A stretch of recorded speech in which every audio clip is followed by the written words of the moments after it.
All I dream of is us. Baik, Assalamualaikum warahmatullahi wabarakatuh. Perkenalkan, nama saya Novi dengan NIM D1121293, kelas F angkatan 2021. Nah, baik, di video kali ini saya akan menjelaskan materi yaitu tentang penarikan dan pemusnahan obat. Nah, baik, sebelumnya kita harus mengetahui dulu itu apa sih penarikan obat. Nah, penarikan obat menurut Peraturan Badan Pengawasan Obat dan Makanan Nomor 14 Tahun 2022 tentang penarikan dan pemusnahan obat yang tidak memenuhi standar atau persyaratan keamanan, khasiat, mutu, dan label. Nah, penarikan obat adalah suatu proses penarikan obat yang telah diedarkan yang tidak memenuhi standar atau persyaratan keamanan, khasiat, mutu, dan label. Nah, kemudian surat penarikan itu sendiri adalah instruksi pemerintah penarikan obat dari Kepala Badan Pengawasan Obat dan Makanan kepada pemilik izin edar atau dari pemilik izin edar kepada fasilitas distribusi dan fasilitas pelayanan kefarmasian. Nah, pemilik izin edar ini adalah industri farmasi yang telah mendapat persetujuan izin edar untuk obat yang telah diregistrasi.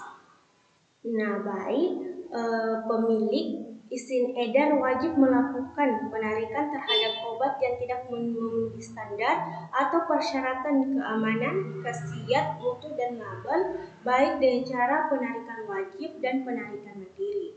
Nah, penarikan wajib itu sendiri adalah penarikan yang diprakarsai oleh pemilik izin edar yang dilaksanakan berdasarkan deteksi resiko oleh pihak izin edar terhadap keamanan, khasiat, mutu, dan label obat beredar dengan menerbitkan instruksi penarikan dan disampaikan kepada fasilitas distribusi dan fasilitas pelayanan kefarmasian.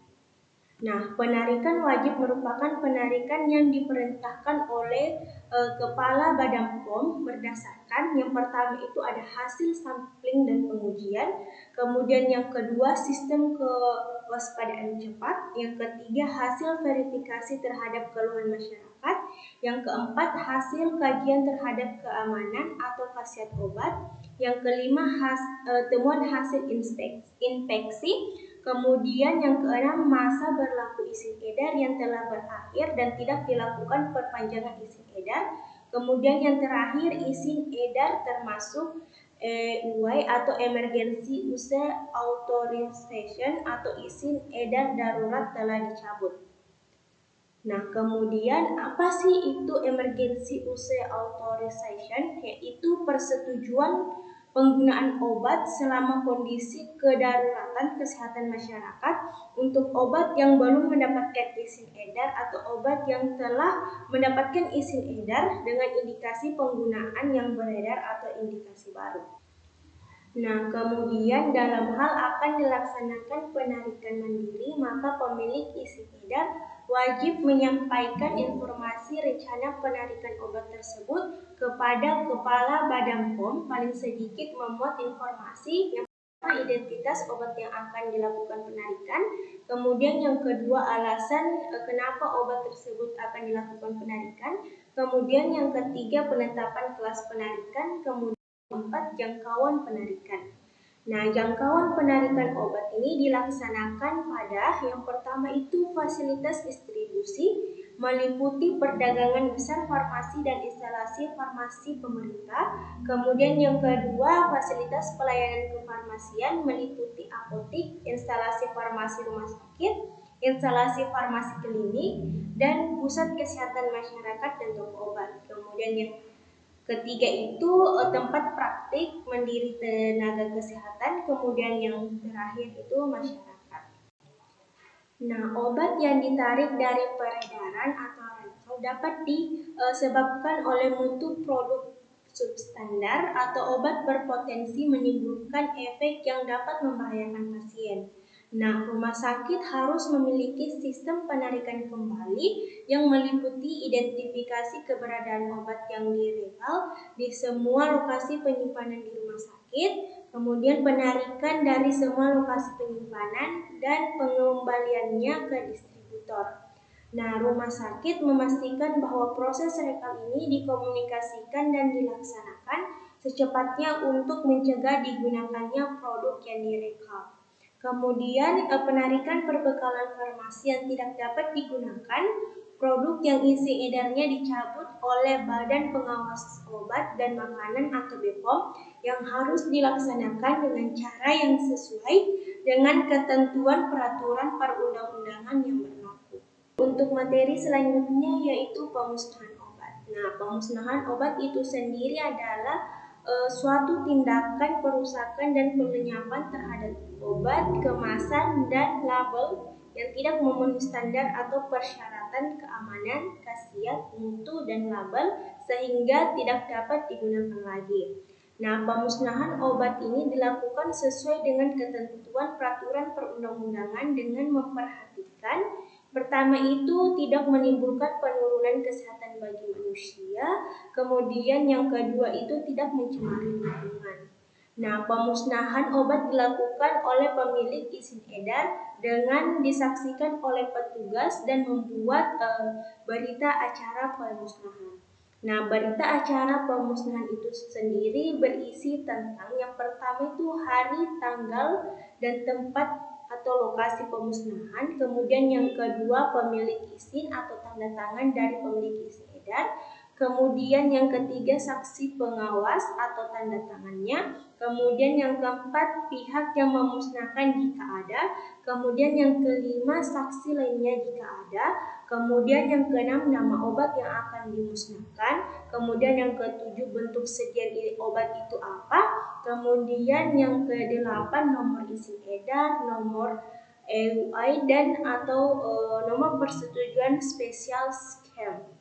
Kemudian jumlah obat, nomor batch dan cara pemusnahan. Pemusnahan dilakukan untuk sediaan farmasi, alat kesehatan dan bahan medis habis pakai. Bila yang pertama itu produk tidak memenuhi persyaratan mutu, kemudian yang kedua telah kadaluarsa, kemudian yang ketiga tidak memenuhi syarat untuk dipergunakan dalam pelayanan kesehatan atau kepentingan ilmu pengetahuan, kemudian yang keempat dicabut izin edarnya.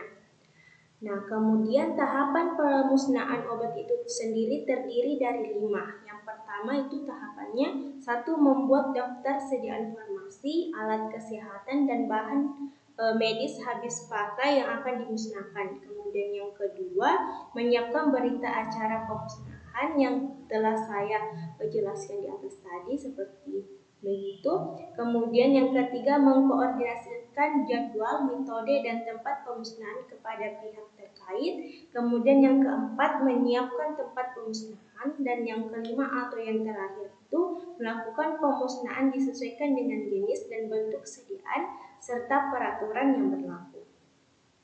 Nah, adapun hal-hal yang harus diperhatikan dalam pemusnahan obat itu yang pertama, pemusnahan dilakukan dengan jenis, bentuk sediaan dan peraturan yang berlaku. Kemudian yang kedua, untuk pemusnahan narkotika, psikotropika dan prekursor dilakukan oleh seorang apoteker dan disaksikan oleh Dinas Kesehatan Kabupaten atau Kota dan dibuat berita acara pemusnahan obat tersebut. Kemudian yang terakhir atau yang ketiga itu, jika pemusnahan obat dilakukan oleh pihak ketiga, maka instalasi farmasi harus memastikan bahwa obat telah dimusnahkan. Nah, baik, untuk materi selanjutnya itu bagaimana cara pemusnahan obat dalam sediaan sirup. Nah, pemusnahan obat sediaan sirup di rumah sakit itu harus dilakukan dengan mematuhi pedoman yang telah ditetapkan oleh BPOM di Indonesia. Nah, berikut beberapa langkah-langkah yang direkomendasikan untuk pemusnahan obat sediaan sirup. Yang pertama itu pemusnahan melalui saluran pembuangan. Nah, obat sediaan sirup yang sudah kadaluarsa dapat dicampur dengan air dan dibuang ke saluran pembuangan dalam jumlah kecil secara bertahap. Nah, metode ini dianggap aman jika dilakukan dengan benar, terutama untuk obat-obatan yang tidak berbahaya bagi kesehatan masyarakat dan lingkungan. Kemudian yang kedua itu penggunaan insinerator. Nah, untuk obat-obatan yang lebih berbahaya seperti obat anti neoplastik, pemusnahannya harus dilakukan menggunakan insinerator dengan suhu yang tinggi itu minimal 1200 derajat Celcius yang dilengkapi dengan peralatan pembersih gas. Nah, ini penting untuk mencegah pelepasan zat berbahaya ke lingkungan atau ke masyarakat. Kemudian pemusnahan di tempat tertentu. Nah, jika tidak ada fasilitas insinerasi, obat dapat dibuang ke tempat pembuangan akhir atau TPA yang telah dirancang khusus. Nah, dengan syarat bahwa obat tersebut telah diinkapsulasi atau dimobilisasi untuk mengurangi risiko pencemaran lingkungan. Kemudian yang terakhir atau yang keempat itu pemusnahan di tempat tertutup. Nah, pembakaran dalam wadah tertutup juga merupakan metode yang dapat digunakan, tetapi harus dilakukan pada suhu yang memadai untuk memastikan bahwa semua zat aktif terurai dengan baik. Nah, pemusnahan obat sediaan sirup ini di rumah sakit harus dilakukan secara berhati-hati dan sesuai dengan pedoman BPOM.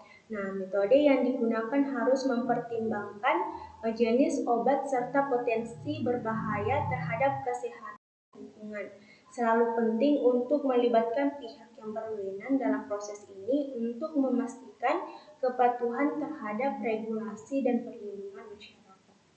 Materi selanjutnya yaitu bagaimana cara pemusnahan obat dalam sediaan tablet yang ada di rumah sakit. Nah, metode pertamanya itu metode insinerasi seperti dalam sediaan sirup. Nah, obat-obat yang termasuk dalam kategori berbahaya atau tidak dapat digunakan lagi sebaiknya dimusnahkan melalui insinerator. Nah, proses ini harus dilakukan pada suhu yang sangat tinggi untuk memastikan bahwa semua bahan aktif terurai sepenuhnya.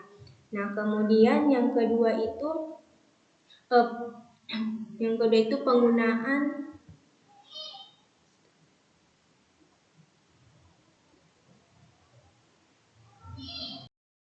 Nah, baik untuk materi selanjutnya yaitu bagaimana cara pemusnahan obat dalam bentuk sediaan tablet. Nah, yang pertama itu metode insinerasi seperti pada sediaan sirup tadi. Nah, insinerasi ini itu untuk obat-obat yang termasuk dalam kategori berbahaya atau tidak dapat digunakan lagi sebaiknya dimusnahkan melalui insinerator. Nah, proses ini harus dilakukan pada suhu yang sangat tinggi untuk memastikan bahwa bahan aktif terurai sepenuhnya. Kemudian yang kedua pembuangan ke tempat sampah. Nah, pembuangan ke tempat sampah ini untuk obat tablet yang tidak berbahaya. Langkah-langkahnya itu yang pertama keluarkan obat dari kemasan aslinya. Kemudian yang kedua itu hancurkan tablet menjadi serbuk. Kemudian yang ketiga campurkan serbuk obat dengan bahan yang tidak menarik seperti ampas kopi, tanah, atau pasir. Kemudian yang keempat, tempatkan campuran tersebut dalam wadah yang dapat ditutup rapat untuk mencegah kebocoran. Kemudian yang terakhir, buang wadah tersebut ke tempat sampah. Baik, untuk materi selanjutnya yaitu pengelolaan limbah berbahaya. Nah, jika jumlah obat yang dimusnahkan cukup besar atau jika obat tersebut termasuk dalam kategori limbah bahan beracun dan berbahaya atau B3, pemusnahan harus dilakukan dengan melibatkan pihak berwenang seperti Dinas Kesehatan setempat dan dapat menggunakan fasilitas pengelolaan limbah medis yang telah terlisensi. Baik, mungkin itu saja yang dapat saya jelaskan tentang materi penarikan dan pemusnahan obat. Kurang dan lebihnya mohon dimaafkan. Wassalamualaikum warahmatullahi wabarakatuh.